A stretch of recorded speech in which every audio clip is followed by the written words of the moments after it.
acara webinar pada siang hari ini. Semoga kita semuanya diberikan kesehatan oleh Allah Subhanahu wa taala, terhindar dari segala macam penyakit dan wabah, terutama wabah COVID-19 ya.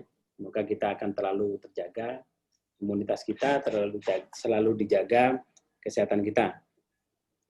Baik, berkaitan dengan masalah webinar pada siang hari ini, saya mungkin hanya sekelumit menjelaskan sedikit tentang Pak Irwan Dwi Arianto ini. Beliau sebagai seorang analis media sosial, juga beliau lebih spesifik di bidang big data. Hal ini menjadi menarik, big data ini menjadi bahan pembicaraan karena teknologi komunikasi berkaitan dengan masalah basis data ini menjadi hal yang menarik. Banyak orang membutuhkan informasi-informasi dari big data tersebut. Ya mungkin berkaitan dengan masalah kajian-kajian penelitian maupun dalam membentuk sebuah perencanaan. Tentunya mereka membutuhkan yang namanya big data.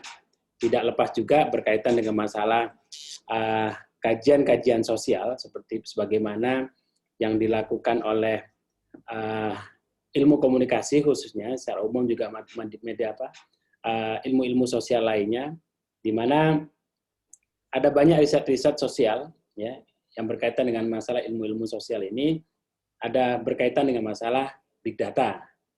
Nah, nanti akan dikupas oleh Pak Irwanto. Sebelumnya kami sebagai moderator akan mempersilakan terlebih dahulu kepada Pak Dekan Surokim, Esos MSI, selaku Dekan FISIP UTM, untuk memberikan sambutan terlebih dahulu. Kepada beliau kami persilakan. Monggo Pak Rokim.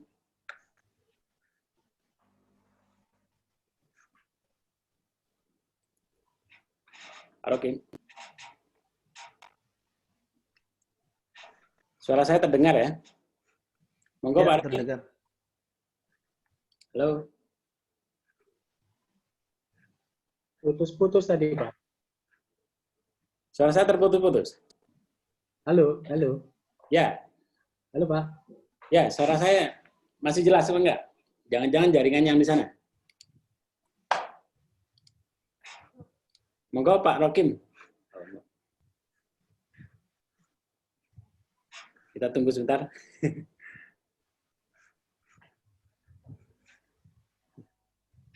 Mohon maaf Pak Irwan. Nggih.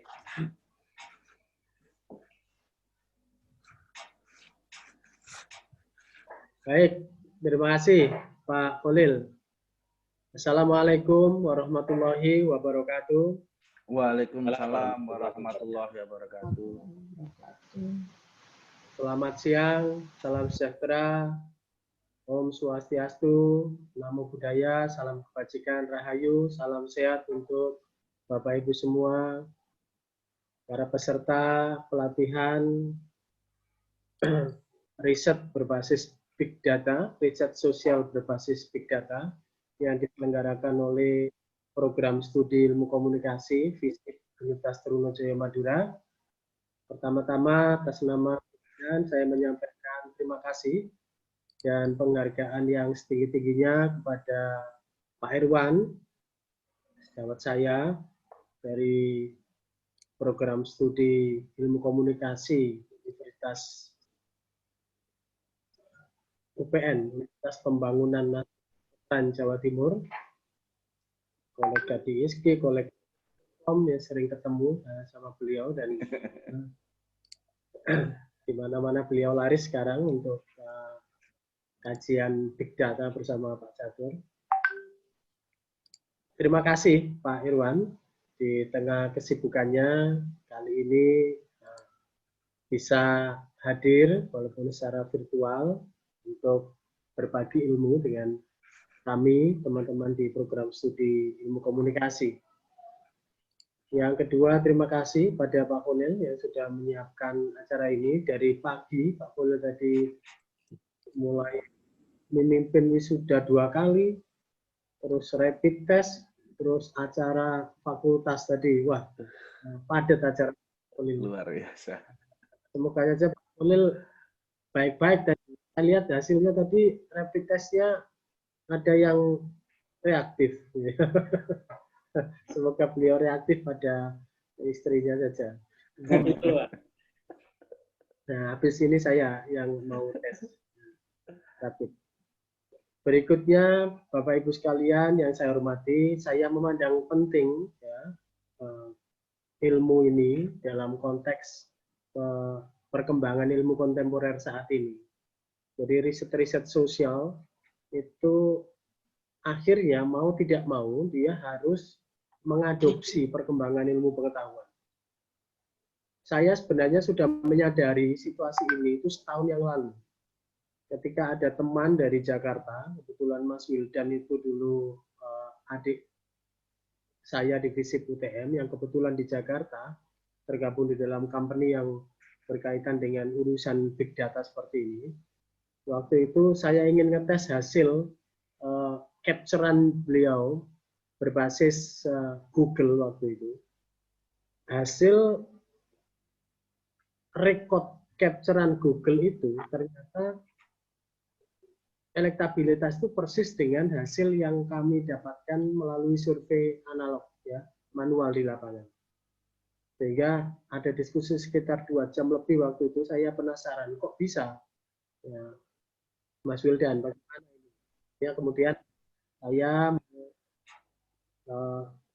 menanyakan dan penasaran lebih lanjut terkait itu. Dan akhirnya saya kemudian bersepakat bahwa ini harus segera direspon oleh teman-teman akademisi, termasuk di dalamnya mahasiswa dan dosen ilmu komunikasi.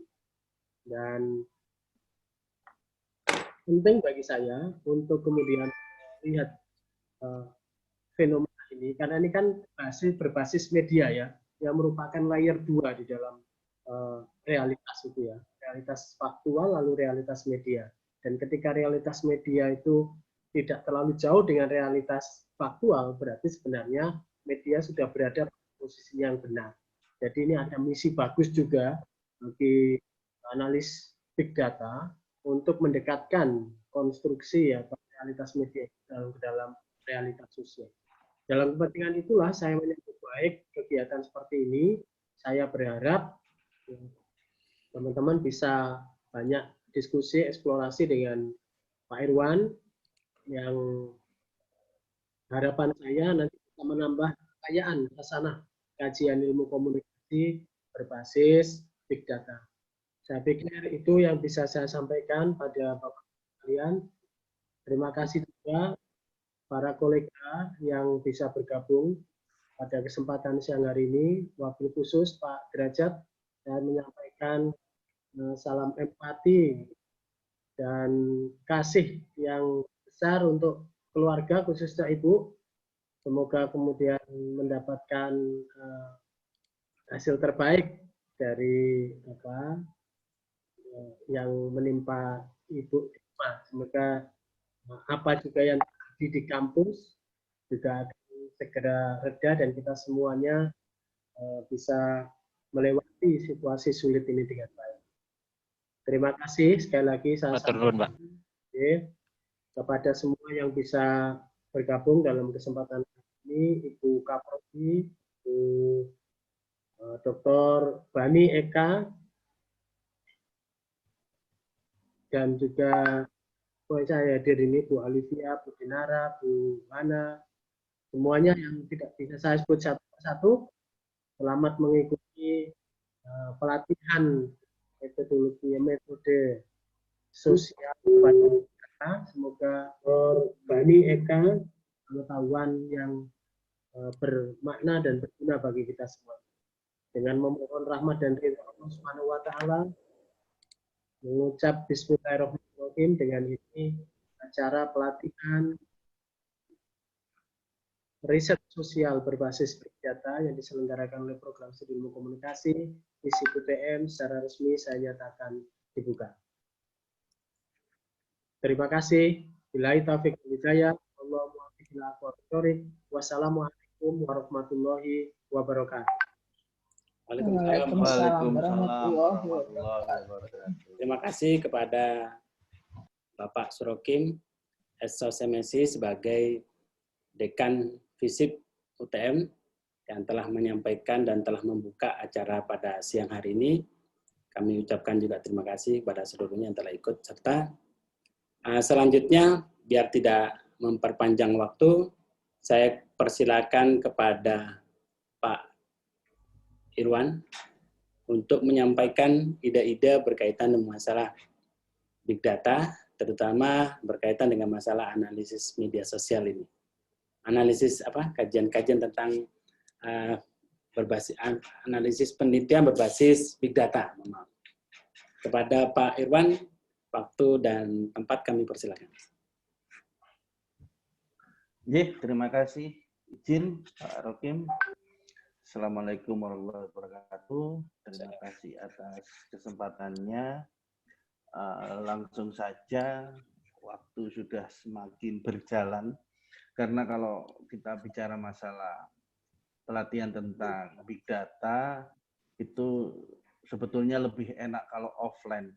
Karena banyak sekali biasanya kendala-kendala di software yang tidak bisa dibahas ketika kita bertatap muka secara online.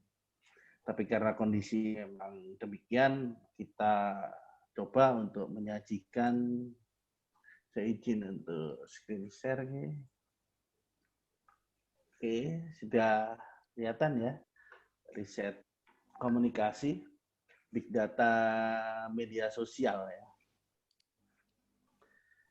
Jadi, kalau kita bicara masalah big data, sekilas kita melihatnya sebagai kumpulan data yang sangat-sangat besar, kumpulan data yang sangat-sangat luar biasa, kumpulan data yang sangat-sangat cepat. Big data, kalau kita pahami sederhananya sebagai kumpulan data dengan volume yang besar, keragaman sumber data yang sangat tinggi, hingga perlu penelaahan untuk dikelola dengan metode dan perangkat bantu agar kinerjanya bisa menjadi sesuai. Konteks big data menjadi sangat luar biasa karena sesungguhnya big data itu berkaitan dengan 3 hal. Yang pertama adalah volume, velocity, dan variety. Big data itu tidak kita sadari semakin lama, semakin banyak, semakin besar, dan itu tersimpan dengan sangat rapi, tersimpan dengan sangat banyak yang seringkali banyak diremehkan orang, padahal sesungguhnya sangat-sangat bermanfaat. Belum lagi dengan kecepatannya. Realitas-realitas yang disajikan sangat cepat. Terlebih dengan berkenaan dengan media sosial saat ini. Apapun kita bisa terima itu di media sosial. Begitu cepatnya informasi yang disampaikan media sosial, sehingga banyak kali media mainstream kalah cepat dengan media sosial. Itulah yang menyebabkan media mainstream pun masuk untuk menggunakan jalur yang dipakai oleh media sosial.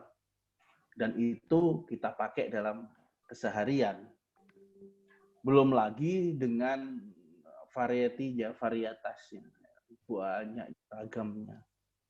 Yang akhirnya semakin beragam itu menjadikan kita semakin bisa melihat secara utuh, semakin membuat pandangan kita utuh dari berbagai macam perspektif yang tersaji di big data itu sendiri. Kalau kita lihat big data supply chain, ada data-data yang terstruktur, ada data-data yang tidak terstruktur, ada sensor, ada new data type. Itu banyak sekali bertebaran dan kita tidak sadari, tidak kita manfaatkan dengan baik. Padahal ada tantangan yang sangat luar biasa ya di hadapan kita. Kita saat ini sudah hidup di era yang sedemikian cepat. Kita sudah hidup di era yang sedemikian luar biasa. Jumlah data yang semakin besar, semakin banyak, semakin besar. Dan real time itu harus bisa segera ditindaklanjuti untuk dimanfaatkan dengan sebaik-baiknya. Nah, yang seringkali dari kita peneliti ilmu sosial beranggapan bahwa big data, teknologi itu adalah bagian-bagian dari teman-teman teknik. Padahal kalau kita lihat dari sisi hal yang paling sederhana saja, netizen itu adalah manusia, makhluk sosial. Nah, tentu pembacaan pendekatannya akan jauh lebih tepat jika dilakukan dengan socio approach dan akan lebih tepat dengan socio-technical approach. Nah, ini yang seringkali kita lewatkan. Padahal sesungguhnya itu adalah bidang kita, area kita. Ini adalah sumber data, berbagai macam sumber data dalam kategori big data ya. Ada banyak, ada media sosial, machine generated data, sensing, transaksi, IoT. Nanti kita akan lebih banyak di varian A di media sosial. Dari Facebook, Twitter, blog, dan sebagainya. Dalam konten formatnya, data itu ada yang sudah terstruktur itu di SQL ya. Jadi di database sih, dia sudah tersimpan di dalam database. Data itu sudah dalam bentuk tabel, sudah bisa diambil, langsung bisa dimanfaatkan. Ada juga data yang semi terstruktur, jadi masih belum data konvensional. Nah, ada lagi yang data yang tidak terstruktur, ya. Ini yang banyak dijumpai di media sosial. Sangat menarik data-data tidak terstruktur ini, membuat kita semakin penasaran untuk membongkarnya dari sisi sosial. Penyimpanan data, ada variannya, ada berbagai macam varian, data dokumen, misalnya data kolom, infografis, key value, ini adalah macam-macam varian data yang kita jumpai, stagingnya, tahapan-tahapannya, cleaning ya, membersihkan data. Karena segitu banyaknya data, kita perlu bersihkan, rapikan, sehingga bisa kita manfaatkan untuk kebutuhan kita. Samping itu data processing itu bisa dalam bentuk batch atau real time. Bagaimana data itu berjalan di depan kita tanpa kita sadari dan kita adalah bagian dari penyumbang data itu sendiri. Masuk ke dalam ranah kita di media sosial, tidak kita sadari setiap saat kita sudah menyumbang banyak data dari media sosial. Sebetulnya dalam data itu ada banyak hal yang seringkali tidak kita sadari. Bagaimana orang berekspresi, bagaimana orang menyampaikan sesuatu, sentimen yang kadang-kadang tidak kita lihat, bahkan atau mungkin kita lihat sebelah mata. Ada satu peristiwa ketika saya diminta untuk menjadi narasumber di Bapeko waktu itu. Bapeko Surabaya itu memiliki sentra wisata kuliner. Ada 50 sekian sentra wisata kuliner di Surabaya. Mereka itu ingin tahu bagaimana sih sentra wisata kuliner itu. Nah, kemudian Mas Galuh waktu itu dari Bapeko menerjunkan tim dari koperasi untuk melakukan survei di lapangan. Berjalan kira-kira hampir 1 minggu mereka mengambil data dari satu persatu sentra wisata kuliner yang ada di Surabaya. Saya waktu itu dapat waktu sekitar 1 hari untuk mengambil data. Saya berpikir keras, saya ambil data dari mana? Kalau kita lihat di sini kan ada macam-macam, ada Instagram, ada Facebook, ada Google, ada Twitter. Ini apa namanya, kejelian kita untuk di mana data itu kita harus peroleh. Setelah saya pikir, saya timbang-timbang, saya ingat dengan map review. Oh ya, map review ya adalah sebuah fasilitas yang diberikan oleh Google untuk mereview tempat.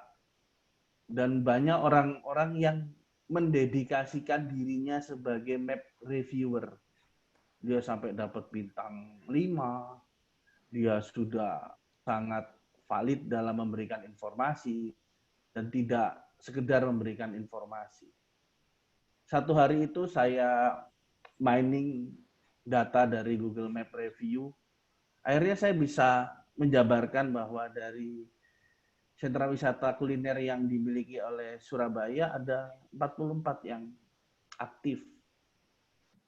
Terus kemudian sentra wisata kuliner misalnya pada bulan Februari sampai bulan Maret itu toiletnya kotor. Kenapa? Karena ada yang komentar di situ. Toilet kok kotor sekali, difoto, diposting. Terus kemudian ada sentra wisata kuliner yang dibilang mahal. Mahal ini masakannya. Ada juga sentra wisata kuliner yang dibilang murah. Ada yang disajikan di situ kalau tempat parkirannya bersih, bagus, dan sebagainya. Dari time series kita bisa lihat bagaimana perkembangan sebuah sentra wisata kuliner pada titik tertentu dari waktu ke waktu. Dia semakin bagus atau semakin jelek. Akhirnya kita bisa memberikan informasi kepada Bapeko terkait dengan sentra wisata kuliner yang bagus, yang bisa ditingkatkan lagi, atau ada sentra wisata kuliner yang perlu mendapat teguran, dan sebagainya, dan sebagainya. Nah, itu adalah hal-hal sederhana dalam penelitian sosial yang bisa membaca dari gambar yang diposting, dari sentimen, dari tulisan, dari percakapan yang disampaikan di map review. Begitu juga ketika saya diminta oleh Pak Son Haji di Spenduk. Itu juga demikian, kita membaca bagaimana pelayanan waktu itu. Wah enggak, ini pelayanan kami baik semua. Bali saya lakukan, saya pikir, saya timbang lagi, dari mana ya? Dari Facebook atau dari apa? Ternyata ya sederhana lagi tadi. Dari map review. Nah, di situ ada loket, lupa saya, loket berapa? Pelayanannya tidak ramah.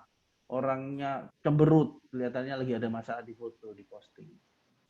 Itu adalah suatu hal yang bisa menjadi masukan bagi pemerintah terkait dengan review-review yang ada dari masyarakat. Istilahnya online response management.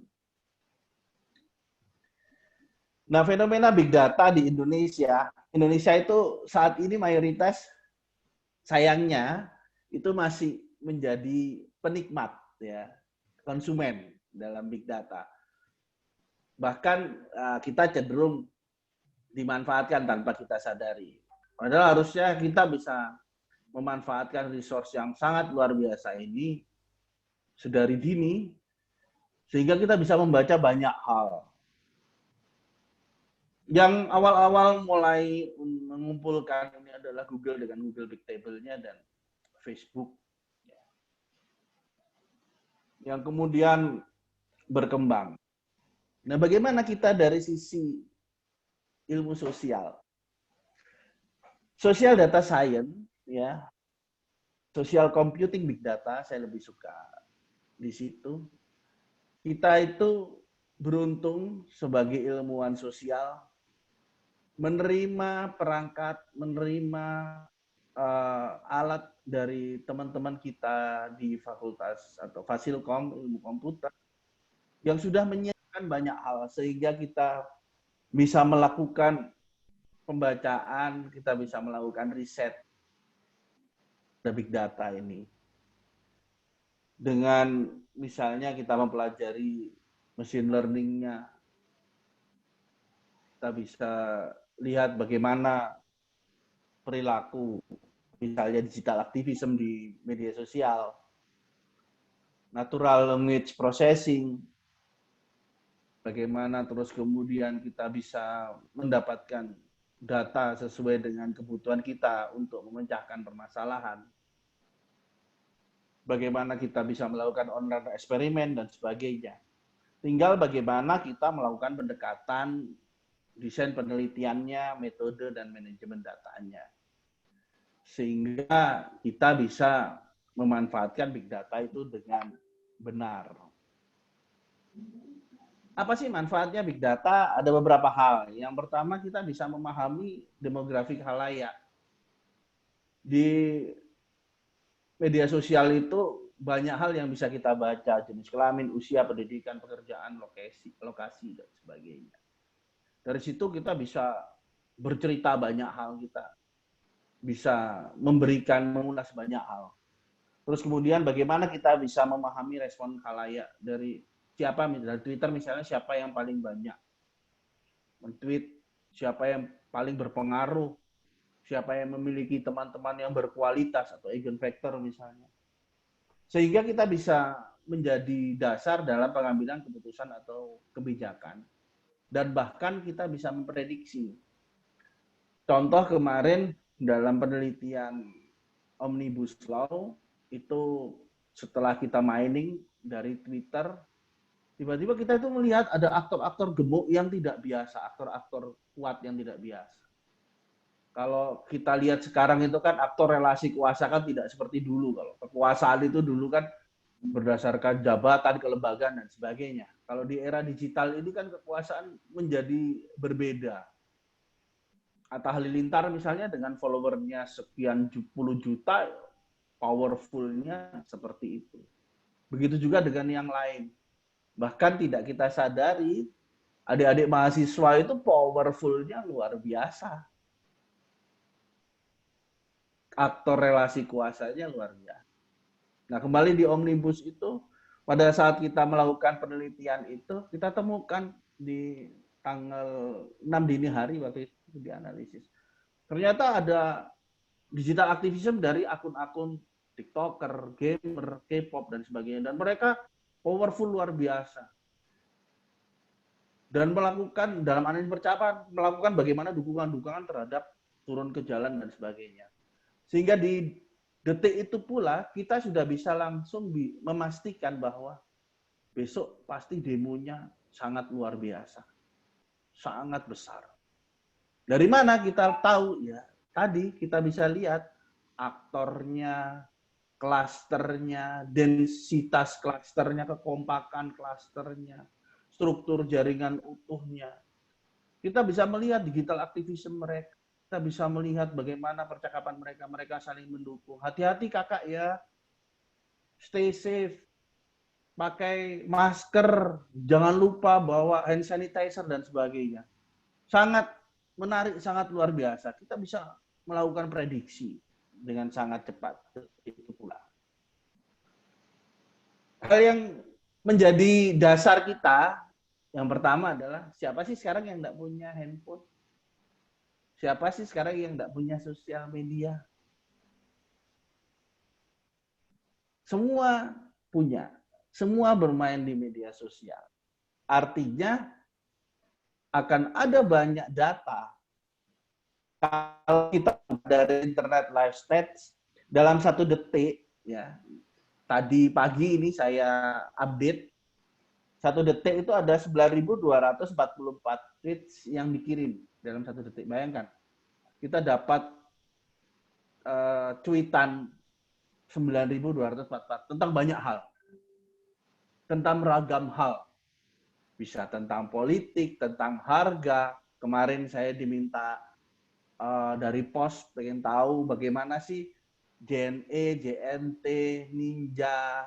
Saya kaget tuh ketika membaca, loh, kok ada aktor yang tulisannya Jepang, ternyata dia ninja ya, penggemar pengiriman ninja. Oh, luar biasa. Terus bagaimana Paxel misalnya, pengantaran paket makanan dan sebagainya. Kita bisa lihat bagaimana keluhan mereka, kenapa mereka memilih itu dan sebagainya. Itu bisa kita aplikasikan di banyak hal, di komunikasi pemasaran, sebagainya. Dalam 1 detik, 2.973.674 email terkirim. Dalam 1 detik, 1.799 Tumblr diposting. Dalam 1 detik, 87.060 YouTube video yang dilihat. Ini adalah gambaran-gambaran yang sangat luar biasa. Ini data yang harus bisa kita manfaatkan, yang harusnya bisa kita kelola dengan baik untuk memecahkan persoalan-persoalan ilmiah. Bagaimana dalam konteks penggunaan metodenya? Ini saya kutip dari buku Metode Riset Sosial Berbasis Big Data, tulisan Pak Catur dengan saya. Ada beberapa aspek. Yang pertama adalah instrumen pengukuran. Kalau dalam metode tradisional itu ketepatan dan konsistensi rendah karena tidak mampu mengimbangi kecepatan perubahan isu. Isu itu kan sangat cepat sekarang. Bayangkan kalau kita masih turun lapangan, persiapannya dan sebagainya, butuh waktu yang sangat lama. Tapi dengan riset berbasis big data, ketepatannya, kecepatannya, konsistensinya tinggi karena mampu mengimbangi percepatan itu. Detik itu juga kita bisa langsung ngambil data, kita bisa langsung proses metrik, kemudian kita visualisasikan, kita bisa lihat jaringan utuhnya, kita bisa lihat klasternya, kita bisa lihat aktor-aktornya. Bagaimana dengan sampling? Kalau dalam metode tradisional ya tidak bisa kita pungkiri di saat ini bisa dikatakan boros waktu dan tenaga. Bahkan sampling error tinggi karena tidak mampu mengimbangi kenaikan volume data. Kalau di metode riset berbasis big data, hemat waktu dan tenaga, dikatakan sampling error rendah karena mampu mengimbangi kenaikan volume data yang sedemikian cepat. Pengumpulan datanya, kalau di metode tradisional bisa dikatakan lamban dan boros biaya. Bahkan ketika COVID itu banyak penelitian-penelitian yang terhenti. Tapi kalau dengan metode riset berbasis big data, tidak, kita masih bisa berjalan. Hanya saja ada hambatan, ini saya tanda kutip, tidak dapat dilakukan ketika ada kebijakan tertentu, misalnya API Facebook ditutup. Tapi apakah tidak bisa? Ya, bisa lah, tetap bisa. Hanya saja nanti saya tunjukkan caranya. Berikutnya generalisasi riset ya. Ngebuatan generalisasi risetnya menjadi lambat karena volume data begitu besar. Ketepatan, keakuratan, dan objektivitas tinggi itu hanya jika dilakukan sesuai dengan prosedur riset dan tidak ada intervensi. Lain halnya kalau dengan metode riset berbasis big data. Dengan adanya software, semua itu bisa terlampaui dengan sangat cepat. Bahkan ketepatan, keakuratan, objektivitasannya tinggi karena bebas ya, dari intervensi. Bahkan ada kendala boot pun sekarang sudah bisa teratasi misalnya dengan bootmeter yang akan membaca itu boot atau bukan. Prediksinya menjadi lebih akurat dan rekomendasi keputusannya akan bisa lebih cepat. Ini contoh penelitian saya di 2019 kemarin dengan Pak Catur tentang Pilpres, yang kemarin tentang lockdown PSBB. Ini sudah terbit di Scopus kemarin. Nah, big data yang kita amati sekarang itu seringkali masih menjadi ganjalan bagi banyak orang. Beberapa waktu lalu saya itu kan dosen DPL KKN juga. ketika saya ingin membaca masyarakat desa, waktu itu saya jabarkan di kabupaten, Pak Bupati bilang, Pak Irwan, orang desa itu nggak pakai internet, nggak pakai smartphone, nggak pakai media sosial. Jawaban saya sederhana, karena sekarang ada pergeseran, dan itu bisa kita lihat secara kasat mata. Banyak enggak gerai smartphone, ada Vivo, Oppo, Advan, dan sebagainya. Di pelosok-pelosok desa loh itu. Artinya smartphone laku di sana. Belum lagi sekarang program pemerintah untuk jaringan sampai di pelosok-pelosok.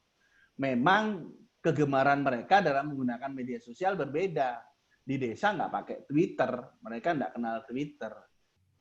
Di pelosok-pelosok desa mereka pakai Facebook, Facebook Group itu luar biasa.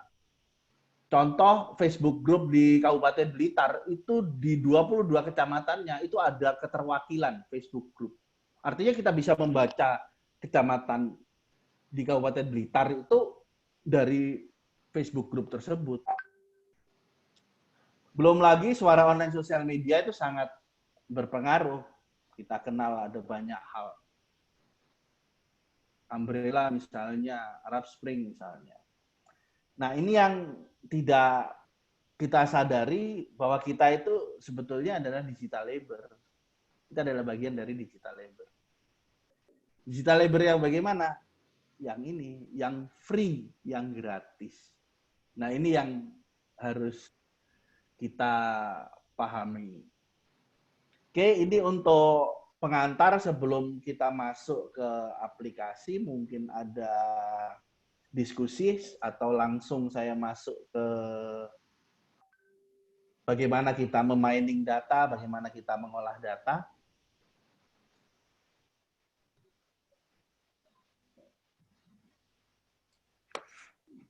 Ya. Sudah. Oke, langsung atau diskusi dulu? Mungkin sedikit dijelaskan tentang ini, Pak Irwan, tentang masalah analisis datanya seperti apa, mungkin biar ada gambaran bagaimana sih olah datanya big data gitu. Oh ya, dalam mengolah big data, sumber data kita kan dari media sosial. Misalnya yang kita ambil mau kita ambil dari mana dulu? Dari Twitter misalnya, dari cuitan-cuitan yang ada di Twitter. Kita ambil dengan keyword apa? Kata kunci. Kata kunci itu harus sesuai dengan tujuan penelitian kita. Misalnya kita pengen tahu tentang partisipasi politik generasi milenial. Kita tahu bahwa mereka mengelompok dalam hashtag mahasiswa misalnya mewakili generasi milenial. Partisipasi politiknya misalnya kalau kemarin itu hashtagnya adalah Pilpres. Maka kata kuncinya adalah hashtag mahasiswa, hashtag Pilpres. Itu kita mining. Nah, dari mining itu akhirnya kita akan bisa dapat data berapa netizen yang terkait dengan dua hashtag tersebut. Kita dapat berapa. Dan itu bisa berbeda-beda waktunya. Periode juga bisa kita atur mulai tanggal berapa sampai tanggal berapa. Nah, dari situ kita akan dapat data, misalnya kita dapat kemarin itu waktu Pilpres kita dapat 500.000 data. Berarti artinya ada 500.000 netizen yang berbicara tentang Pilpres dan mahasiswa. Nah, itu kemudian kita metrik ya, kita lakukan perhitungan. Jangan takut, biasanya teman-teman dari sosial sudah ketakutan dengan, wah ini saya tuh masuk ilmu sosial nggak kepingin hitung-hitungan, nggak kepingin rumus-rumusan. Tenang, jangan usah khawatir. Kita punya software, kita ada software, kita tinggal masukkan data itu, maka software itulah yang akan melakukan perhitungan sesuai dengan setting-setting yang kita lakukan. Dari situ akhirnya kita akan temukan misalnya yang pertama adalah software itu dari metrik itu, metrik cluster, itu akan mengcluster, mengelompokkan. Akhirnya ditemukan ada berapa kelompok. Kemarin kalau di partisipasi politik generasi milenial itu ada 10 kelompok yang dominan. Mereka terbagi menjadi kelompok-kelompok dengan aktivitas mereka. Misalnya ada yang mahasiswa tugas akhir. Tampak di situ hashtag-hashtagnya tentang skripsi, penelitian, dan sebagainya. Terus ada mahasiswa yang K-popers di situ dalam partisipasi politiknya. Tampak sekali mereka di dalam pembicaraannya berbicara tentang drakor, berbicara dengan banyak hal di klaster tersebut. Begitu juga dengan klaster-klaster yang lain. Nah, di dalam klaster itu ada aktor-aktor yang dominan, misalnya berkualitas tinggi, aktor-aktor yang menjadi rujukan. Nah, aktor-aktor itu yang kita kenal sebagai opinion leader. Nah, aktor-aktor itu berarti yang sangat berpengaruh di klaster tersebut. Nah, itu dari sisi analisis klaster. Terus berikutnya kita bisa masuk lagi ke analisis percakapan. Kita lihat percakapannya bagaimana. Akhirnya kita bisa lihat sentimennya. Oh, klaster ini terhadap capres ini sentimennya positif. Artinya dia mendukung. Terus yang klaster satunya dia sentimennya negatif, tapi negatifnya ternyata masih bisa dikelola dengan baik. Nah, dengan pesan yang tepat, kita sebenarnya juga bisa narik klaster itu untuk masuk ke klaster berikutnya. Nah, itu dalam penelitian di media sosial Twitter misalnya. Nah, akhirnya kita bisa lihat map-nya, kita bisa lihat densitasnya, kerapatannya. Klaster tersebut kalau rapat, semakin rapat berarti dia semakin kompak. Semakin kompak, ya dia semakin tidak bisa digeser. Itu salah satu bagian dari penelitian media sosial dalam big data. Sebentar. Penelitian dalam big data itu tidak bisa dilakukan kalau kita tidak dapat data. Ada beberapa hal yang bisa dilakukan untuk mencari data di media sosial. Nah, ini misalnya perpaduan antara Google dengan Twitter. Bagaimana kita mengambil data dari Google. Kita kan punya akun Google nih. Buka aja di akun Google tersebut. Nah, terus kemudian kita pilih aplikasinya Google Drive. Ya. Terus kemudian kita masuk di Google Drive, kita masuk di pembuatan spreadsheet. Nah, di sheet tersebut kemudian kita lakukan add-on. Add-on itu tambahan yang dalam sheet ya. Terus kemudian di situ ada yang gratisan ini, Twitter Archiver.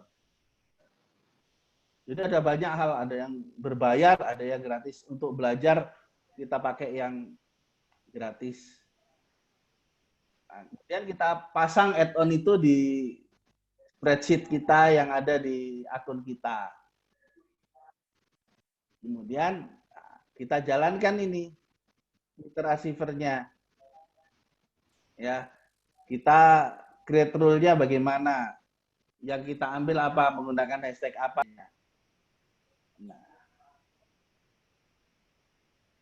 Nah, sebelum bisa jalan, Twitter Archiver itu akan mengkoneksikan dengan akun Twitter kita. Nah, saran saya kalau untuk pengambilan data ini, kita buat aja akun Twitter lain, bukan akun Twitter kita. Kalau di media sosial itu kan identitas itu kan ada macam-macam, multi identity, fake identity, dan real identity. Mahasiswa ini paling paham ini. Mereka pasti punya second account itu. Nah, itu bisa dipakai itu second account-nya untuk ini. Nah, setelah itu kita melakukan otorisasi aplikasi, artinya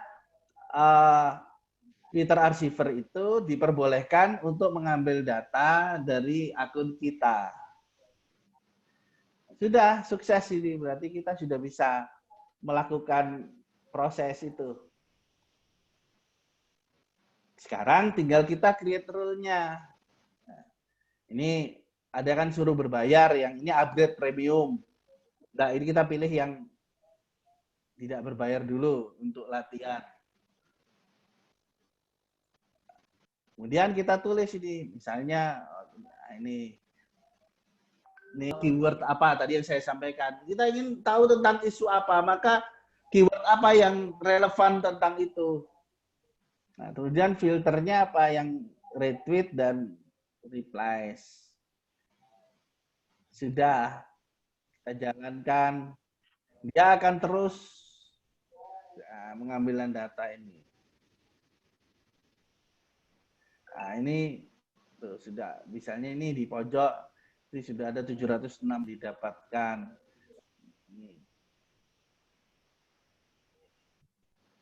Ini datanya nanti akan seperti ini modelnya.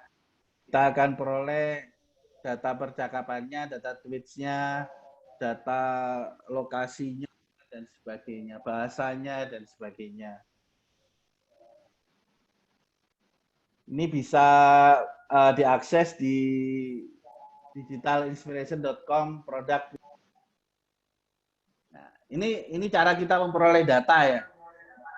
Nah, ada beberapa hal. Terus kemudian kita harus belajar tentang API, Twitter API. API itu adalah Application Programming Interface, artinya sekumpulan perintah, fungsi program yang memberikan kita akses untuk bisa mengambil data di database. Ketika kita nge-tweet, tweet kita itu sebetulnya disimpan di database-nya Twitter, atau kita posting di Facebook. Nah, apa yang kita posting itu disimpan di datanya Facebook. Nah, API itu adalah program untuk bisa ngambil, dan ini yang dikatakan tadi pengambilan data secara resmi.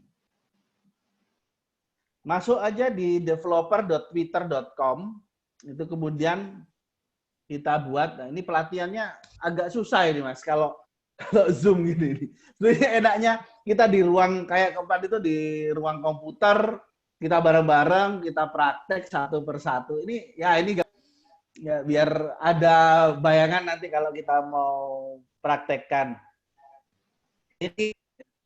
Jadi Anda masuk dengan akun Twitter Anda di developer.twitter.com, terus kemudian create application. Nah, di sini akan diberi gambaran ya, yang nanti akan kita pakai gratis atau berbayar. Nah, ini loh. Big data itu sekarang sudah semakin berharga, bahkan nanti akan lebih mahal dibandingkan dengan emas. Karena pengelolanya aja sekarang sudah minta bayaran. Kalau dulu saya dengan Pak Catur itu tahun 2017, wah ngambil data 500.000 itu sekarang 10.000 aja, aduh, udah semudah itu. Makanya kita harus pintar-pintar dalam mencari program-program, aplikasi-aplikasi yang support terhadap data tersebut. Itu kita masukkan di sini. Ini akan diasosiasikan dengan akun kita yang apa? Ini kalau yang saya katakan ini waktu kita workshop waktu itu ada SNA_workshop ya. Kemudian continue. Nah ini tinggal dipilih akun detailnya yang mana. Saya pilih yang personal saja. Terus kemudian nih kasih akun name-nya apa. Terus di mana posisi kita untuk ini nanti akan hasil data. Ya, hasil data yang kita peroleh. Nah, terus kemudian kita disuruh ngasih tahu project ini untuk apa sih? Akan lebih cepat API itu keluar kalau kita pakai ke akademik ya. Jadi saran saya pilih yang academic research. Ini mahasiswa saya kalau di kuliah komunikasi organisasi, saya suruh pilih ini untuk ada riset organisasi tentang itu. Kemudian kita disuruh mendeskripsikan aplikasi apa ini, supaya kita dapat kuncinya. Nah, ini tulis saja tentang bahwa kita peneliti dari kampus misalnya untuk memahami tentang digital activation di Twitter. Kemudian ini disclaimer-nya dibaca. Kalau Anda setuju, kita ini nggak pernah membaca ya. Kalau install Facebook, install Twitter, akses ke data kita, yes, yes, yes, yes semua gitu ya. Dan itu kan ada disclaimer-nya. Artinya kita sudah serahkan data itu ke Facebook, kita sudah serahkan data itu ke Twitter. Kita sudah setuju di disclaimer itu. Sama seperti ini. Nah, itu kemudian nanti kita akan dapat email verifikasi. Nah, kalau sudah dapat email verifikasi akan terkonfirm seperti ini, akhirnya kita ini di create application itu, kemudian kita akan dapat data. Ya. Ini masukkan lagi tentang website kita apa, misalnya kalau nggak ada ya sosial media kita. Terus kemudian ini ya, this application will help my student how to Twitter data mining, social media research. Nah, ini akan lebih cepat kalau kita bicara tentang akademik dan riset ya. Terus kemudian ini berkaitan dengan sensitive information, government use and surveillance dan sebagainya. Nah, kemudian kita akan dapat kunci. Key itulah yang nantinya akan kita pakai sebagai data yang dimasukkan token ini, customer API key dan access token, untuk bisa mendapatkan data langsung dari database-nya Twitter. Apakah bisa diambil dengan cara yang lain? Bisa dengan scraping, web scraping misalnya. Tapi ya panjang langkahnya. Dan ini yang saya gambarkan tadi. Sekarang itu untuk pencarian tweet 30 hari, API-nya Twitter itu kita disuruh bayar untuk 10.000 request itu sekitar $2.499. Jadi ya sekitar 40 juta itu kalau untuk dapat data itu. Nah, ini yang saya katakan itu tadi. Jadi kalau kemarin saya bisa partisipasi politik generasi milenial ya karena disupport sama ada anggaran itu. Kalau enggak ya uang siapa dipakai ini kalau untuk penelitian. Ya, memang mahal. Sekarang YouTube itu juga sudah mulai berbayar dan cukup mahal. Kalau Facebook malah ditutup.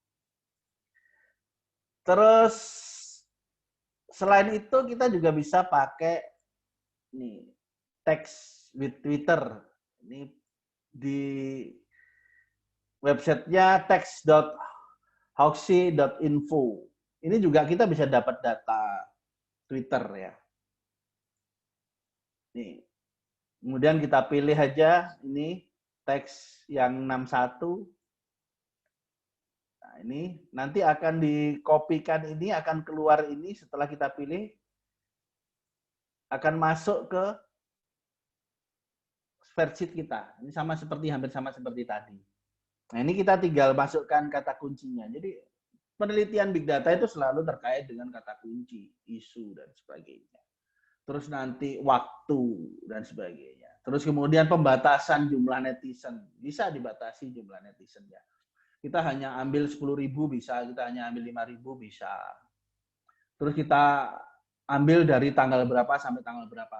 Tapi itu tadi, kalau yang 1 bulan 10.000 ya sekitar 40 juta kita harus bayar ke Twitter untuk bisa dapat data itu. Terus tinggal kita masukkan Twitter aksesnya sama seperti tadi. Ya, otorisasi supaya bisa berjalan untuk mengambil itu data, kita masuk ke akun kita, mengizinkan teks 6.1 klien untuk mengakses akun Google. Makanya saran saya jangan akun kita yang biasa kita pakai, apalagi official akun kita, jangan untuk ini. Nah, kemudian ada otorisasi dari Twitter. Setelah dapat otorisasi dari Twitter, ini sign in ke Twitternya. Nah, sama seperti tadi kan, hanya saja beda penyedia tadi data. Nah, akhirnya teks itu bisa masuk ke Google kita, sehingga Google Spreadsheet kita, sehingga kita bisa dapat ya, setelah sukses ini, nah ini kita bisa dapat ini. Misalnya kemarin saya cari tentang Trump ya. Dibatasi maksimumnya berapa 3.000. Terus follower account filternya berapa? Yang kita cari apa? Dalam pencarian atau apa, user atau apa. Terus kemudian ini dimulai kapan sampai kapan. Kita masukkan, kita jalankan, akhirnya kita dapat data ini. Data Twitter. Nah, nih. Dapat URL-nya apa? Dia misalnya dia memiliki follower berapa? Temannya berapa? Terus kemudian apa namanya profilnya seperti apa dan sebagainya. Ada banyak cara ini karena online agak susah saya untuk itu. Atau kalau kepengen agak mudah, kita bisa masuk ke website Netlytics. Ini banyak dipakai sama teman-teman peneliti. Kita tinggal masuk ke netlytics.org. Kita akan masuk pada homepage ini. Saran saya buat register aja, jangan sign in with Google atau sign in with Yahoo ID. Karena itu akan berpengaruh terhadap akun kita. Kita pakai tadi aja akun lain, email lain. Misalnya email apa untuk penelitian atau email apa untuk research. Nah, setelah kita masuk, kemudian kita akan mendapat pilihan yang mau dipakai apa? Twitter, Facebook, Instagram, YouTube, Cloud Storage, text file, RSS. Ini pilihan-pilihannya.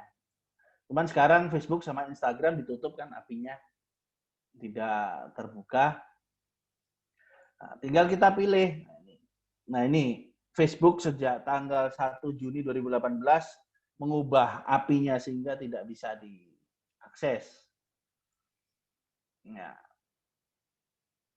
tinggal kita pilih aja kita mau ngambil apa, dapat data apa. Ini kalau Twitter misalnya, ya kita ngelingkan lagi. Artinya kita memberi izin permit kepada Netlytics untuk masuk ke akses kita sehingga bisa Twitter kita sehingga kita bisa dapat data dari situ. Nah, ini otorisasi sama seperti tadi, selalu minta seperti ini. Begitu juga dengan NoteXL juga demikian.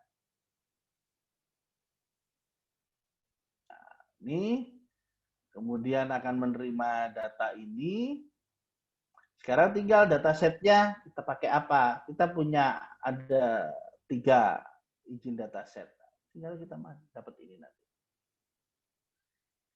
Dan ini kalau di Netlytics akan bisa sampai ke proses visualisasi dan bahkan kita ini visualisasi, kita bisa ekspor datanya untuk bisa dilakukan proses visualisasi yang lebih bagus lagi di JP atau NoteXL. Nah, ini data yang didapatkan dari Netlytics. Nih, kita dapat jatah data karena gratisan itu tadi. Ya, nah, ini yang Netlytics. Ada GPI, ada nah ini GPI. Ini NoteXL. Ini NoteXL. Ini yang berbayar. Jadi NoteXL itu ada yang gratis, ada yang berbayar. Kalau untuk latihan pakai yang basic aja, gratis. Cuman kalau yang gratis ya itu tadi cuman dapat sedikit. Kita hanya bisa pakai di apa namanya Twitter saja. Ini saya praktekkan gampangnya ya.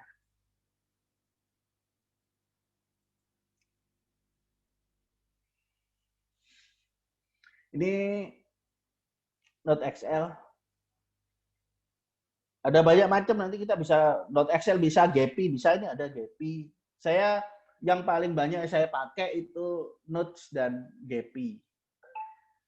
Kalau Note itu saya lebih senang karena saya bisa berdiskusi langsung dengan salah satu ownernya. Jadi saya sering Skype dengan salah satu ownernya untuk lebih memperdalam Note XL. Nah, ini ketika Note XL sudah terinstall di add-on-nya, maka kita bisa ngambil data ini. Ini menunya, menu data, ini menu grafik, ini menu visual properties, ini menu analisisnya, jadi metriknya, option, show height ya, ini opsi-opsinya, terus ini atribut yang kita munculkan atau tidak. Dan di sini ini adalah atribut sudah visualisasi, ini atribut-atribut untuk visualisasi. Yang pertama kita lakukan apa? Kita import. Nah, kalau berbayar terbuka semua. Tapi kalau tidak berbayar, yang terbuka hanya Twitter. Kalau dulu Facebook, enak Facebook. Sekarang Facebook ditutup Facebook. Nah, ini bayangkan Facebook dulu ya, saya dengan Pak Catur ketika penelitian tentang ketika doli ditutup, apakah terus kemudian prostitusi selesai.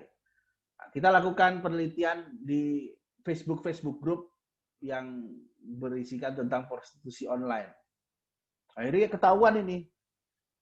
Nama ya, first name, last name, middle name, hometown, location, birthday, age, rank, picture, email, time zone, gender, religion, relationship, political view, favorite athletic, favorite team, dan sebagainya. Bahkan sampai device ID-nya kita bisa dapat dulu. Sekarang sudah ditutup. Sekarang sudah tidak bisa sama Facebook. Tapi apakah kita tidak bisa melakukan penelitian Facebook? Bisa. Saya banyak melakukan penelitian Facebook. Nah, ini kita kalau mau cari Twitter, kita mau cari Twitter yang apa dulu? Dalam pencarian, ID list atau user. Karena kalau kita lakukan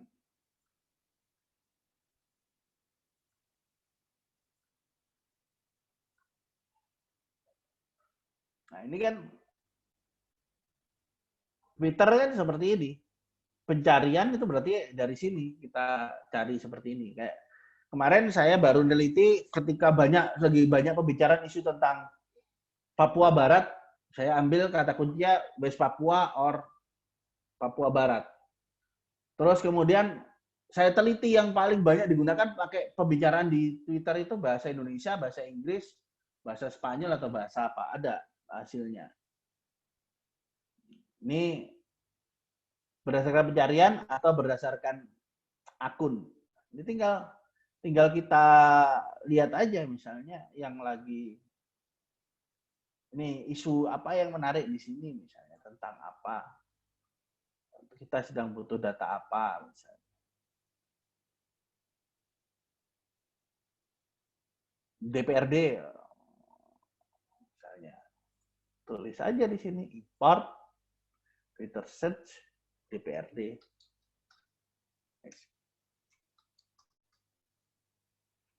Dah, ini basic network artinya kita hanya mengambil berdasarkan siapa yang reply atau mention pada tweet terkait dengan DPRD.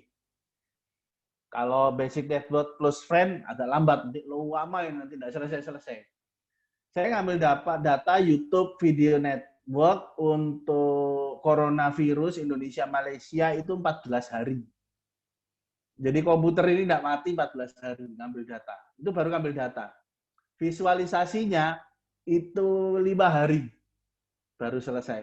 Padahal sudah pakai komputer gaming yang terbaru waktu itu. Sudah pakai MSI yang terbaru. Memori VGA-nya sudah 8. Ya, udah keren pokoknya. Itu pun masih lama. Makanya ini sekarang lab kami sedang direnovasi. Ini saya kasih Core i9 semua.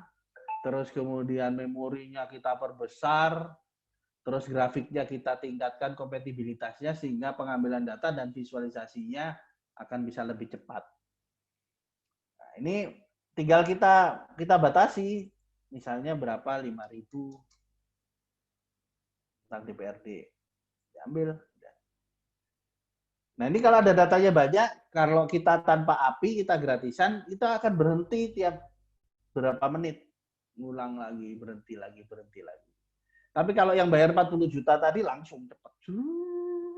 Gitu ngambilnya. Karena berbayar. Ini nanti kalau sudah selesai itu, misalnya, ini kemarin ini isu, saya menarik ketika sedang trending kata Madura. Saya ambil, saya mining ini kemarin. Saya dapat datanya itu 11.085 netizen yang berbicara tentang Madura. Terbagi menjadi klaster, grupnya itu ada banyak ini 957 grup. Grup besarnya, grup besar ini rata-rata terjadi nih ada 2.295 netizen, 1.733 netizen. Ini grup-grupnya. Ini nanti ketahuan ini. Oh iya tadi sambil ngambil data soalnya jadi agak lama. Ini ketahuan bicara apa saja di klaster 1 misalnya. Ya, grup 1 itu siapa yang berbicara, tokoh-tokohnya siapa saja. Ini yang kalau yang titik-titik ini semakin besar, semakin tokohnya semakin besar, kekuatan penokohannya semakin besar. Semakin muncul gambarnya juga demikian. Ini sebaran pesannya, kaitan sebaran pesannya.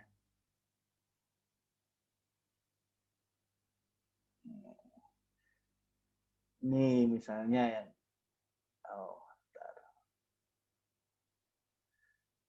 ini kan tweetnya ini ketika geser.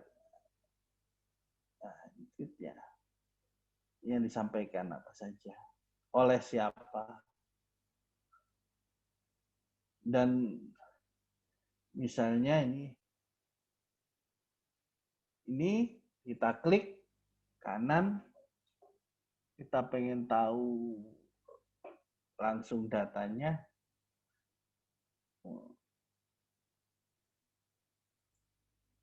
Nah ini open Twitter page for this person. Siapa orangnya? Langsung buka. Oh ini kita bisa pelajari. Oh kita bisa profiling dia. Oh pantas dia nge-tweet seperti itu. Kenapa? Ya, karena ini dan sebagainya dan sebagainya. Ya, sudah 2:30. Oke, itu sedikit sekilas tentang penelitian komunikasi Big Data. Kalau saya, karena hasil penelitian kemarin, ada penelitian riset, saya kembangkan, sudah saya hakikan, ini terkait dengan ini Asikta ini, analisis komunikasi Big Data. Jadi saya buat program sendiri dengan tim saya untuk bisa mengatasi data-data yang tidak bisa diperoleh karena keterbatasan itu tadi. Misalnya, saya pengen tahu tentang video YouTube yang sedang sedang ngetrend, terus kemudian komentarnya apa. Untuk itu saya bisa dapat di ini Asikta YouTube komen. Itu kita bisa dapat komennya semua, akhirnya kita bisa analisis bagaimana online respon manajemennya. Asikta Facebook member itu bisa dapat dari grup member itu tadi. Asikta Facebook ini untuk pencarian, Asikta Instagram profile analitik itu untuk membaca profil analitik di Instagram, hashtag analitik dan sebagainya. Ya, ini dan nanti hasil ini contoh-contohnya ini Tumblr. Jadi di struktur jaringan utuhnya tentang Tumblr, keywordnya Indonesia. Wikipedia itu bisa kita analisis keywordnya Pancasila, Flickr ini kan banyak tentang pariwisata ini Flickr ini Indonesia. Ini Twitter kemarin saya pengen tahu Palestina atau Palestina ya itu banyak dibahas di klaster 1 itu bahasa Indonesia, Inggris, terus Prancis dan sebagainya. Ini YouTube Video Network kemarin Omnibus Law. Ini hasil dari Facebook Group Wakil Rakyat. Kita bisa tahu pembicaraannya tentang Wakil Rakyat di Facebook Group E100 ini. Nah, ini Facebook Group E100-nya. Ini Facebook Group Lamongan. Ini yang Blitar ini menarik ini kemarin. Jadi di tiap kecamatan itu ada Facebook Group-nya. Jadi kita bisa baca perilaku netizen di Blitar dari sini. Nah, ini map-nya, hasilnya kalau kita sudah meneliti ini dapat struktur jaringan utuhnya, terus kemudian time series-nya,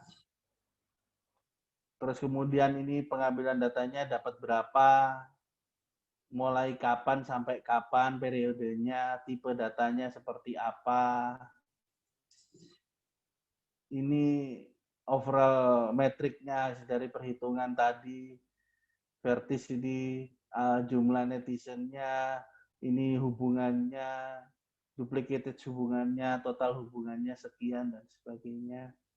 Ini top influencer-nya, akun-akun top influencer-nya, siapa saja. Terus kemudian URL yang ada dalam Grab itu apa saja, yang paling banyak ada 1098 itu terkait dengan status ini. Terus kemudian top domain yang ada dalam jaringan tersebut. Terus hashtag apa yang paling banyak dalam jaringan tersebut. Terus kata-kata apa yang paling banyak dalam jaringan tersebut sehingga kita bisa tahu. Terus perpaduan katanya. Terus kemudian top reply itu siapa yang seringkali di-reply. Terus kemudian siapa yang seringkali di-mention, siapa yang top Twitter. Ini dari sini kita bisa tahu banyak hal, kita bisa ungkap banyak hal. Ini hasil dalam penelitian komunikasi big data untuk media sosial Twitter misalnya untuk yang contoh. Ya, itu Mas agak puyeng ya kalau kita nggak ketemu, nggak enak kalau nggak latihan langsung. Kalau hanya ngelihat gini tuh bingung, membosankan. Ya, terima kasih Pak Irwan. Menarik dari apa yang dipaparkan oleh Pak Irwan mengenai masalah big data, khususnya tentang analisis sosial dan sebagainya.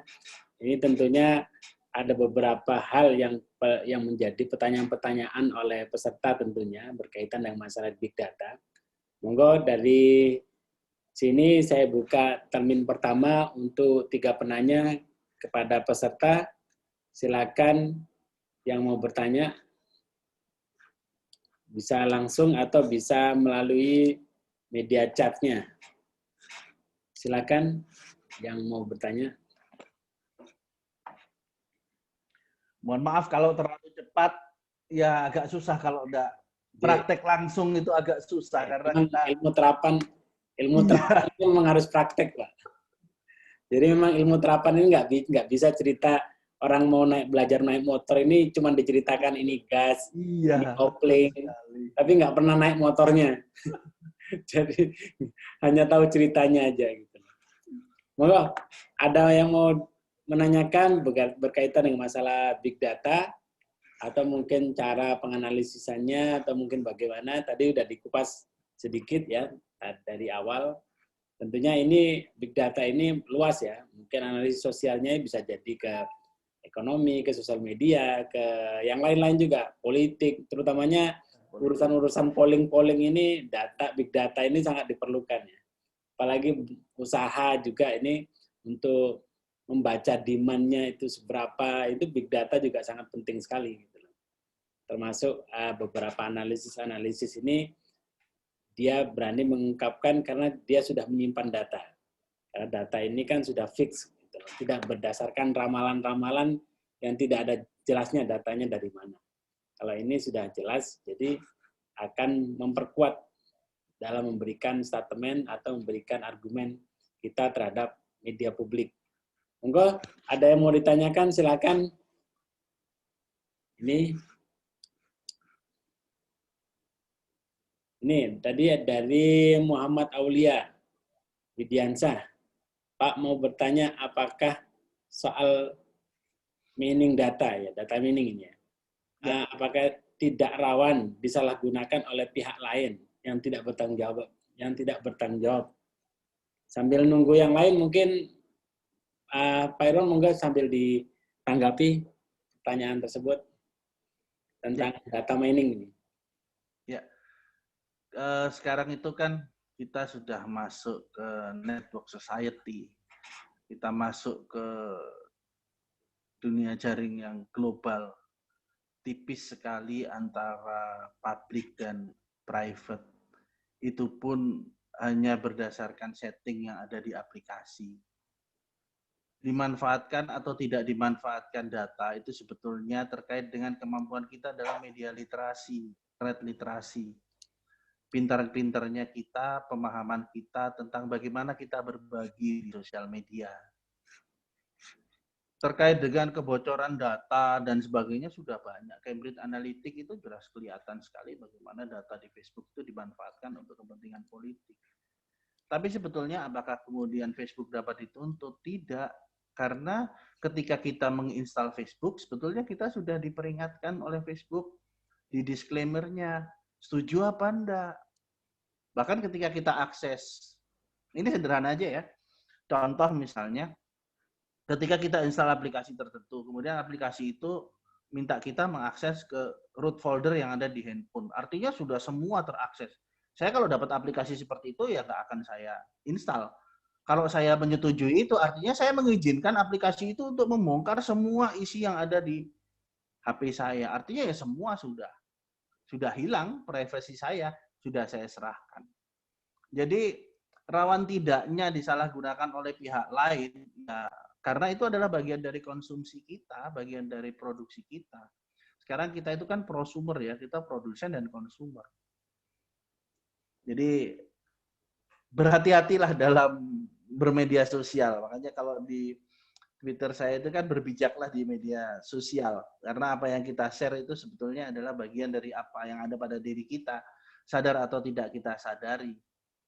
Dalam ilmu komunikasi bahkan kita itu mempelajari sampai di simbol-simbol yang disajikan, emoticon yang disajikan itu bisa kita baca.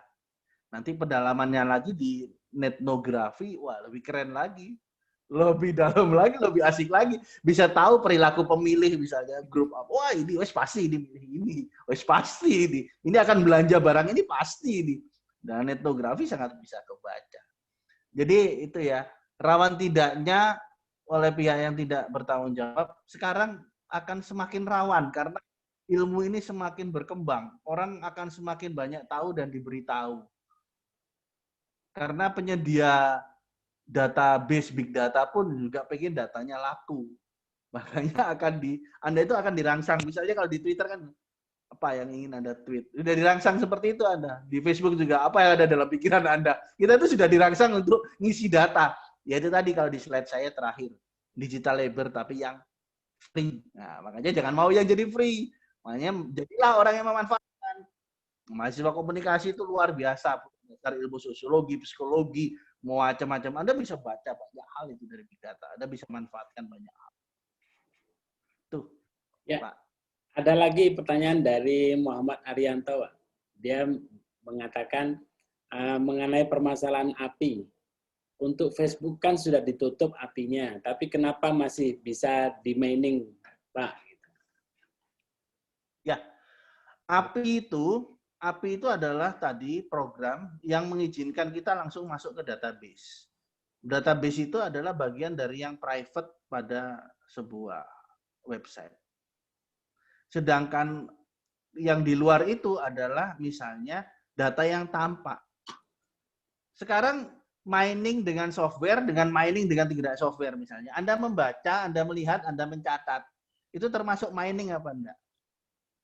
Mengambil data apa enggak? Jadi API itu kalau bagi pemikiran saya adalah itu hanya batasan yang akan mereka lakukan untuk bisa jual data. Itu saja. Nah, tinggal kita secara etika, ketika grup yang private ya private lah. yang publik lah yang bisa kita baca. Sekarang tanpa API pun kita bisa masuk, misalnya mempelajari melalui netnografi. Netnografi kan nggak perlu pakai API. Kita langsung bisa baca sesuai dengan kebutuhan kita. Yeah. Ya, mungkin dari sesi berikutnya, termin kedua, ada yang mau ditanyakan? Memang ini ya, big data ini masih menjadi ilmu baru bagi beberapa kalangan, karena memang tidak familiar, Pak. Terutamanya berkaitan dengan masalah data mining tadi dan cara menganalisis datanya. Kita ini kan kebanyakan tahu-tahu sudah ketemu hasilnya sekian, jumlahnya sekian. Gitu. Detak jantung penduduk Indonesia sekian. Ini kalau ngajari metriknya, Mas, 2 jam nggak selesai ini. Beneran ini. Jadi kalau tadi di metrik itu ya kita satu aja metrik tadi tentang degree itu, udah banyak itu nanti option-option yang harus dipahami, terus teori-teori yang ada di belakang, terus algoritmanya apa, dia berdasarkan apa. Jadi memang lebih enak kalau kita workshop sambil itu bareng ya. Iya, terus kita praktek. Terus mungkin metriknya gimana? Pasca COVID ini, Pak, mungkin. Iya, pasca COVID. Saya waktu ditawarin Bani Eka, aduh, ini piye ini? Kalau online apa enggak bingung. Tapi minimal paham, Pak. Minimal paham, oh ternyata big data itu cara menganalisisnya demikian. Atau beberapa hal yang menarik dari big data itu, artinya tidak semudah tahu-tahu ujuk-ujuk keluar data sekian. Gitu. Ya. Ternyata ada beberapa analisisnya. Gitu. Ya, ada beberapa tahap, ada banyak tahap untuk, dan ada banyak pilihan. Ini ada pertanyaan lagi dari Rifki Bilal. Saya ingin bertanya, Pak, mungkin ini sedikit keluar dari big data. Jadi begini, mulai sekarang aplikasi website Chrome menyediakan public DNS. Jadi website yang biasanya internet positif sekarang bisa diakses. Yang jadi pertanyaan, apakah data kita lebih mudah diakses? Dan apakah device kita aman akan serangan virus yang mencuri data dari hard disk? Sementara ini dulu, Pak. Monggo. Ini nanti lanjut. Ini lebih teknis ya. Saya itu kalau agak sungkan kalau menjawab dari sisi teknis karena kemampuan teknis saya itu otodidak, artinya karena hobi, bukan di keilmuan. Saya hanya belajar dari diskusi, kursus, dan banyak hal. Tapi bukan dalam pendidikan formal. Jadi kalau kita bicara domain name system yang publik, artinya kemudian bisa dibebaskan masuk ke website mana saja yang biasanya dihalangi oleh internet positif, itu sudah banyak pembelajaran. Makanya ini pentingnya ilmu sosial. Contoh, pemerintah itu masih sangat memahami internet itu dari sisi teknis. Mohon maaf. Jadi contoh pornografi itu masih dipahami sebagai sisi teknik, persoalan teknis. Makanya perilaku yang diberikan adalah, treatment yang diberikan adalah diblokir. Apakah setelah diblokir situs porno sudah tidak bisa diakses lagi? Masih bisa diakses. Bahkan ada pembelajaran melalui itu tadi, OpenDNS tadi, pakai proxy, macam-macam. Orang jadi mengenal proxy, orang menjadi mengenal DNS dan sebagainya. Yang harusnya itu masuk di ranah-ranah teknik yang dalam. Nah, ini adalah bagaimana pemerintah memahami internet dan persoalannya. Nah, persoalan sosial itu yang seringkali tidak dipahami, sehingga pendekatannya salah. Pendekatannya adalah technical approach, harusnya adalah socio-technical approach, media literasi dan sebagainya. Itu akan jauh lebih penting. Contoh paling sederhana, di rumah saya itu saya tidak pakai blokir-blokiran macam-macam. Tapi anak saya insya Allah tidak akan main yang macam-macam. Karena dia sudah tahu dan dia sudah pernah merasakan. Dia install server untuk game, terus dia sudah capek-capek, kemudian dia masuk ke situs hacking yang tanpa pelindung. Akhirnya kemasukan virus. Dia harus install ulang lagi, kerja keras lagi. Saya bilang, rasain gitu. Kamu masuk ke situs-situs yang nggak benar, masuk ke situs porno, situs main-main dan sebagainya, Anda akan dapat akibat dari itu. Internet itu berlaku hukum amal perbuatan. Jadi bahkan itu pun dibaca oleh algoritma. Anda yang sering mengakses ke pornografi, jangan salah tiba-tiba ketika Anda sedang presentasi, tiba-tiba keluar iklan pornografi. Ya karena algoritmanya membaca, oh orang ini gemarnya pornografi, maka akan saya kasih deh iklan pornografi. Nah itu berlaku amal perbuatannya. Jadi terkait dengan virus dan sebagainya, kalau saya sekarang, kalau dulu saya nggak pakai antivirus karena pede banget bisa mengatasi virus. Tapi sekarang virus itu luar biasa. Akhirnya saya harus menyerahkan itu dengan mengorbankan sebagian uang di antivirus sehingga mereka yang proteksi saya. Ketika ada serangan itu langsung diberi informasi oleh antivirus. Handphone juga demikian, sama. Handphone kan sekarang sudah ada antivirus. Bahkan kalau sekarang kita lihat virus itu multiplatform ya. Kalau dulu virus itu yang menyerang hanya Windows saja, Mac saja, Linux saja. Sekarang dengan browser semua platform sudah bisa diserang. Makanya ya itu tadi media atau internet literasi kita yang harus kita perkuat.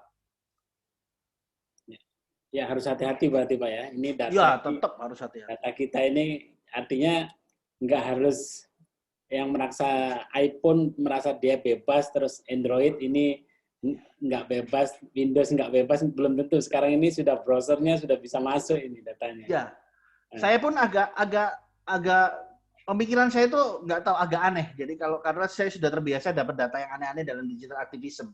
Contoh gini, saya kalau nyimpen folder foto pribadi itu tidak di folder foto, tapi folder lain yang saya kasih nama unik. Karena ketika saya mengakses Twitter, mengakses Facebook, itu kan diminta untuk bisa akses ke folder foto yang foto itu tadi, bukan akses root. Maka yang biasa akses ya folder itu aja, tidak foto-foto pribadi saya. Bahaya juga. Itu antisipasinya, iya. Antisipasi. Ya, ini ada lagi pertanyaan dari Haris Ali. Mohon maaf Pak, melenceng mengenai masalah tema yang dikaji. Saya mau bertanya bagaimana pendapat Anda untuk fake account. Fake account yang sekarang beredar dalam media sosial yang menggunakan sebagai sarana hujat. Ini pengalaman saya soalnya banyak banget media sosial yang isinya komponen hate speech. Yang rata fake account gitu. Terima kasih dari pertanyaan beliau. Monggo Pak, silakan. Kerennya teman-teman di ilmu sosial, fake account itu malah dianalisis. Jadi kalau mohon maaf kalau teman-teman teknik dibersihkan data cleaning, fake account buang. Kalau bahkan di teman-teman sosial itu malah dianalisis karena kita bisa dapat banyak hal. Contoh, orang itu seringkali kalau tahu identitasnya akan takut ngomong. Contoh gini deh, saya kalau pakai akun Irwan, itu pasti saya akan sangat hati-hati. Oh, saya dosen komunikasi, saya kepala laboratorium, saya orang tua dari suami, makanya saya akan sangat berhati-hati dalam posting, dalam apa dan sebagainya. Tapi ketika saya menggunakan second account, misalnya namanya siapa, wah, saya akan berperilaku liar, perilaku liar, perilaku bebas, itu sebetulnya kan dorongan dari hati yang paling dalam. Nah, itu kalau kita analisis itu malah bisa dapat banyak hal. Terus kemudian jangan takut tentang fake account dan sebagainya. Memang di dunia ini Kastel kan network society itu kita akan berhadapan dengan multiple identity, fluid identity, fake identity, real identity. Ya itu memang kita hadapi. Terus terkait dengan nantinya turunannya apa dan bagaimana, itu ada konteks pembacaannya lagi. Saya sering diskusi dengan Mr. Mark Smith yang di Note XL itu terkait dengan bot ya, itu ada analisisnya untuk bot itu secara sosial. Nah, tapi kalau kita kepingin lebih mudah lagi, ada lagi namanya bot meter, itu dari lupa saya, Pennsylvania University atau apa itu. Itu bisa membaca akun itu bot atau bukan. Ya, itu untuk penelitian. Kalau saya pribadi, saya tidak ada masalah terkait dengan fake account apa dan sebagainya. Justru kita bisa mendapat manfaat dari fake account itu. Hate speech dan sebagainya tinggal kita membatasi diri saja kalau untuk personal kita. Tapi untuk yang lain tinggal bagaimana cara kita mencerdaskan kehidupan bangsa dengan memberikan internet literasi, media literasi yang bagus. Sehingga masyarakat memiliki kesadaran banyak hal. Sekarang contoh politik aja dia. Kesadaran politik paling sederhana. Saya baca Surabaya, ya. Saya baca Eri Cahyadi, saya baca Mahfud Arifin. Itu terus saya baca mahasiswa. Sedikit sekali perhatian generasi milenial yang masih mahasiswa itu ya terhadap partisipasi politik. Padahal mereka loh nanti yang ngerasain kalau misalnya wali kotanya si A atau si B, ya kan? Nah, ini gambaran sederhana tentang bagaimana digital activism di internet. Partisipasi politiknya masih kurang kuat. Nah, kalau kemarin yang Pilpres kelihatan kan yang bermain milenial siapa kebaca, yang Pilpres calon presiden yang mana, ya. Terus meraih kemenangannya seperti apa dan sebagainya. Milenial itu luar biasa. Kalau saya yakin sekarang penentu kemenangan untuk semua pilkada itu sebenarnya milenial. Ya, ini terakhir Pak. Dari Ridwan Dwi Arianto ini. Mau menanyakan, saya mau bertanya Pak, ini mengenai tentang big data. Yang pasti ada data itu pasti dijaga tingkat keamanannya. Nah, sekarang bagaimana seorang bug bounty ya, masuk ke celah keamanan untuk mendapatkan sebuah data atau pencarian bug di sebuah aplikasi. Nah, ini berkaitan dengan masalah bug. Ya, jadi setiap program itu pasti ada bug. Jadi butuh kesempurnaan, makanya kita selalu jumpai ada update dari sisi program atau update dari sisi security. Itu memang bagian dari kehidupan digital yang tidak bisa dihindari. Ending point-nya sebetulnya sederhana kok. Bagaimana kita menjaga data kita saja, data pribadi kita, data diri kita dengan baik, dengan jalan yang benar, di tempat yang benar, dan sebagainya. Sekarang, ya contoh paling sederhana, kalau, apa ya gambarannya, gratis. Gratis kok jaluk selamat kan kadang-kadang seperti itu.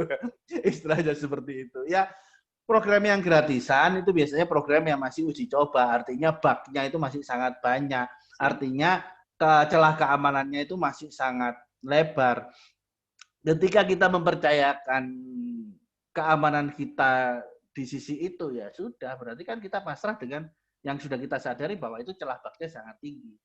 Kemarin saya ikut seminarnya Microsoft tentang depannya terkait dengan data dan sebagainya. Ya, Microsoft sudah sangat menyadari keamanan data. Makanya kemarin yang dibahas itu di submit itu tentang sekuritas, semua tentang sekuritas. Karena kita itu sekarang mulai sangat berhati-hati untuk menjaga diri, data dan sebagainya. Contoh paling gampang, nggak usah jauh-jauh deh. Anda yang pasang CCTV, kemudian Anda pasang itu di drive yang gratisan. Nah, itu sebetulnya Anda membuka celah untuk orang ngintip di kamar Anda lagi ngapain dan bagaimana. Ya sudah, itu terbuka sekali. Wong Anda masuknya di situ, Anda kasihkan aksesnya ke situ. Jadi sebetulnya celah itu karena kita sendiri yang tidak menyadari. Maka perkuatlah internet literasi, media literasi, sehingga kita bisa melakukan banyak hal antisipasi sehingga keamanan kita bisa lebih terjaga. Terlebih di era digital tadi yang saya katakan, privacy dan publik itu sangat tipis. Ya, mungkin cukup menarik ya. Ini sudah nggak terasa, sudah hampir 2 jam ini, Pak. Bicara tentang big data ini memang tidak ada selesainya, karena ini berkembang dan berkait dengan beberapa lini tentunya, berkaitan dengan masalah software, hardware, dan beberapa policy juga gitu. Terus maaf, ada hal lagi yang ingin saya sampaikan. Kebetulan ini kemarin, ini saya share aja. Ini adalah materi ujian kualifikasi saya. Di penelitian-penelitian di luar negeri, analisis big data itu hasilnya selalu sangat akurat. Tapi kalau di Indonesia banyak hal yang tidak akurat. Dan itu jawabannya sebetulnya sederhana. Karena pemahaman tentang kearifan lokal. Nah, ini yang belum, makanya tadi itu sebenarnya saya sajikan Madura itu banyak temuan, tapi saya nggak paham karena saya bukan orang Madura. Ada bahasa Madura yang luar biasa di situ yang saya nggak paham. Aduh, ini piye, maknanya piye, bagaimana? Ini contoh sederhananya ketika saya ketemu sama timnya Pak Jokowi waktu itu di Jakarta, saya dipanggil, Mas, kenapa sih saya kok waktu analisis Ahok waktu itu kok salah, jenengan kok bener? Jawaban saya sederhana, karena sentimennya keliru. Anda sentimennya keliru. Contoh gini, Ini ilmu komunikasi banget. Jangan. Jangan itu sentimennya apa, Mas? Orang kan cenderung bilang negatif ya. Nah, kalau jangan asem kan enak tuh, Mas. Ya, ya itu makanya analisisnya keliru. Itu ya di ujian kualifikasi saya seperti itu. Itu yang jadi banyak celah yang ya betulnya hanya orang komunikasi yang tahu ini loh. Makanya dunia itu yang pegang orang komunikasi. Maka Anda yang kuliah di ilmu komunikasi, selamat, Anda itu sudah di jalan yang benar. Anda penguasa dunia besoknya karena Anda bisa memahami banyak hal. Ulah, terus amis. Amis kok di Jawa Barat itu manis, Mas. Artinya. Oh, di sini amis itu kan anjir nggak enak. Makanya kalau orang Jawa Barat main ke Surabaya disuguhi teh, dia pasti akan, karena dia biasa teh tawar, dia akan bilang diminum, tehnya amis. Dia bilang gitu, padahal dia maksudnya tehnya manis. Orang Surabaya buih kok dikorai, taruh lagi, kasih teh lagi, disuguhi lagi, dijawab lagi yang sama. Tehnya amis, waduh dikorai lagi sampai 10 kali nggak selesai-selesai. Nah, ini satu sisi aja kekuatan orang komunikasi. Luar biasanya orang komunikasi bisa membaca banyak hal. Belum emotikonnya, belum semiotikanya. Wah, keren. Dari big data itu orang komunikasi bisa sangat luar biasa. Makanya perjuangan saya saat ini adalah era media sosial itu adalah era berkibarnya ilmu komunikasi. Jadi ini adalah tempat kita, wadah kita. Ini adalah ladang kita. Mari kita belajar bersama, kita sempurnakan bersama, kita benahi bersama, sehingga analisis ini bisa membaca dengan lebih baik, sehingga kita bisa menyumbang kebaikan untuk banyak orang. Itu sedikit banyak yang saya berikan. Menarik ya, apa yang dipaparkan oleh Pak Irwan ini ternyata kita terbuka ya dengan adanya informasi-informasi paparan yang dikemukakan oleh Pak Irwan. Ini membuat ternyata komunikasi ini luas ya, gambarannya luas, kajiannya luas, apalagi dikaitkan dengan masalah big data.